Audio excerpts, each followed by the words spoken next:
ایک ایک نعمت پر ہمیں چاہیے کہ اپنے رب کا شکر ادا کریں۔ حضرت رابعہ بصری، آپ نے ایک نوجوان کو دیکھا، اس نے اپنے سر پہ پٹی باندھی ہے، چوٹ لگی ہے نا، اپنے سر پہ پٹی باندھی ہے اور رب کی ناشکری کرنے لگا۔ حضرت رابعہ بصری نے اس سے پوچھا، نوجوان تیری کتنی عمر ہے، کتنے سال کا ہے تو؟ اس نے کہا میری عمر 30 سال ہے۔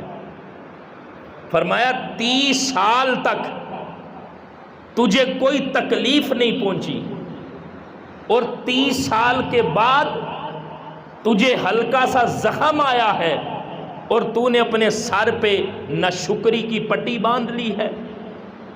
وہ جو تو نے 30 سال گزارے ہیں اس پر تو نے کیا کوئی شکر کی پٹی باندھی تھی؟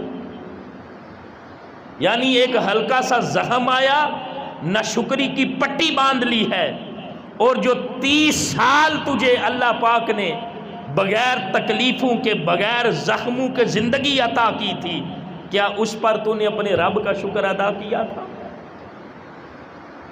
یہی حال ہماری زندگی کا ہے کہ کوئی تھوڑی سی تکلیف آئے تو سیخ پا ہو جاتے ہیں اور رب کی ناشکری پر اتر آتے ہیں، اور ہر روز جو رب کی طرف سے طرح طرح کی نعمتیں مل رہی ہیں، ہماری زندگی کا نظام چل رہا ہے، کیا ہم اس پر اپنے رب کا شکر ادا کرتے ہیں؟